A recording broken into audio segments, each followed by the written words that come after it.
sempurna baru nak mula simpan emas? Sebenarnya kalau asyik tunggu sampai bila pun kita takkan bermula. Sebab setiap kejayaan bermula dengan satu langkah yang pertama. Bila kita dah mula simpan emas, kita automatik ada benchmark harga tersendiri. Kita lebih faham maksud harga tinggi dan rendah. Kalau harga naik, kita gembira sebab nilai kekayaan kita makin bertambah. Kalau harga turun, itu bonus. Peluang untuk tambah gram emas lebih banyak pada harga yang lebih murah. Yang kedua, bila kita dah ada pengalaman beli emas sendiri, ilmu emas jadi lebih senang difahami. Masa baca ataupun datang seminar, kita cepat absorb sebab boleh kaitkan terus dengan pengalaman simpanan emas kita sendiri.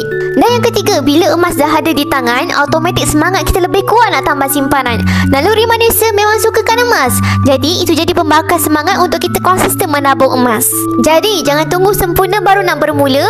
Mulakan langkah yang pertama pada hari ini. Boleh refer punya video saya untuk daftar akaun emas Get Public Gold secara percuma, dan kita terus boleh bermula menabung emas dengan bajet yang kecil serendah RM100. Follow rapat-rapat untuk ilmu emas dan kewangan. Mantap!